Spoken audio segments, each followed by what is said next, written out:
And it's no way, it's not good enough to use very gross categories at this level. For instance, it's not good enough to say, I made a home visit. A home visit, well, first of all, did you actually see anybody when you made the home visit? Because you know what? When people make home visits, oftentimes they can't get in because nobody's home. So you can say, I made a home visit. I drove for 2 hours, 2 hours of efforts. But what if you drove for 2 hours and you didn't talk to anybody? Is that going to drive anything towards an outcome? No.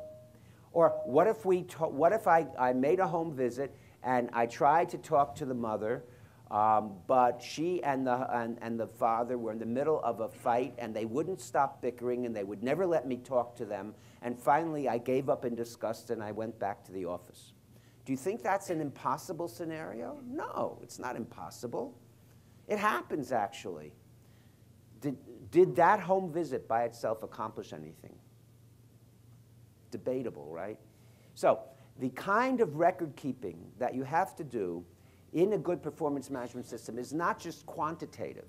I did a home visit, I spent X number of minutes, which of course you can do in ETO very easily.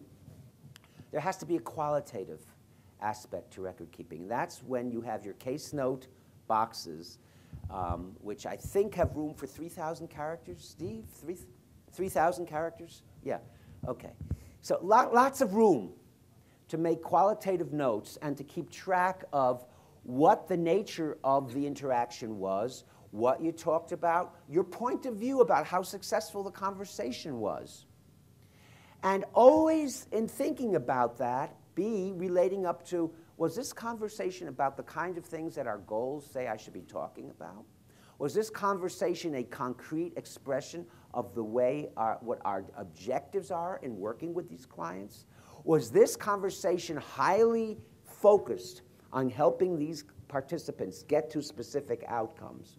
If you haven't, as the leaders of your organizations, clarified your mission, goals, objectives, and outcomes, how can you expect your staff to have in mind these North Stars to guide them in their actual day-to-day work with a constant reference point of, this is what I need to do to get this client from point A to point B. Why is point B important? Because actually that's an expression of our mission. Now, here's where there's a lot of slippage that happens. I know a lot of human service agencies that say, we develop individualized service plans. Everybody has different names for it. Individualized service plans for our clients. And so I say, well, okay, that's interesting. How do you decide on what the objective is? How do you decide what the client or participant is going to work toward? They say, well, whatever they want. And I say, excuse me?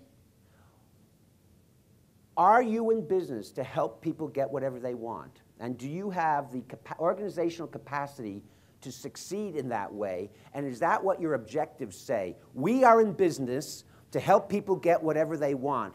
There's only one kind of organization I know of in the world that says that. Television evangelists. But if you're not in the business of being a television evangelist, I doubt any of you have as your mission, we help people do whatever you want. So the issue there is you have to have staff who are willing to engage in a serious conversation with people and say, actually, you want to do whatever it is, and we are not in the business of helping people do that. Because every time one of your staff is helping people do something that is not your mission, you are watering down your ability to deliver to society what you say you are delivering to society. But how can your staff have these conversations with clients if the mission, goals, objectives, and outcomes aren't absolutely clear in people's minds? Which leads me to the following point.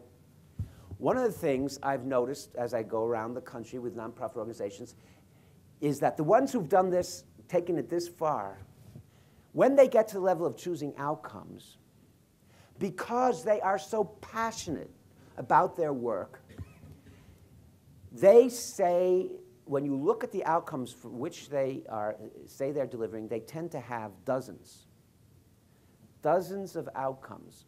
And the fact of the matter is there is a certain kind of hubris in that.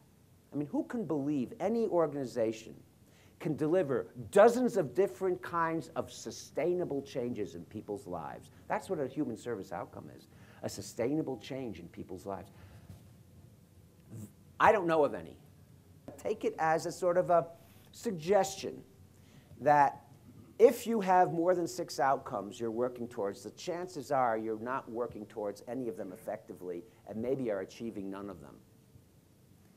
And probably you could benefit from what? A theory of change review that helps you decide to focus down onto those 6 outcome areas that you actually have a lot of expertise in. That will allow your staff to have interesting conversations with clients and actually decide not to serve some.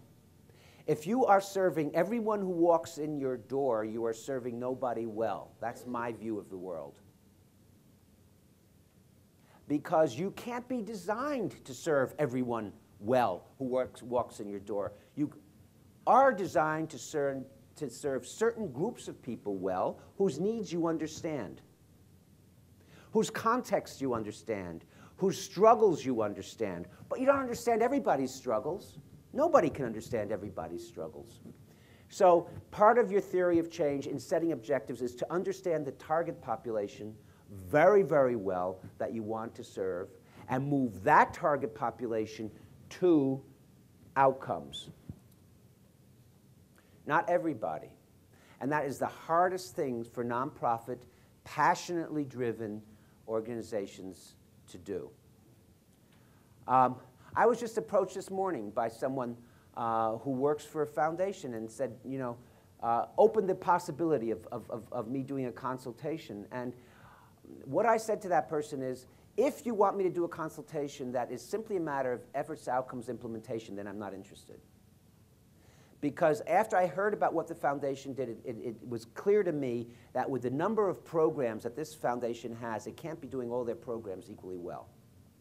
I said, if you want me to work with you to create a robust theory of change for your foundation, which might mean peeling off some programs, consolidating some programs, eliminating some programs, giving some programs to other foundations, doing some really serious rethinking of your foundation, and then implementing efforts to outcomes to drive to the success of the foundation in helping its grantees to drive to their success, I'd be really interested in doing that, and I don't know what's going to happen.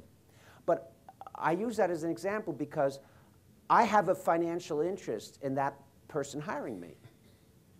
I have a mission interest in that person not hiring me if they want me to do something that I am not set up to do.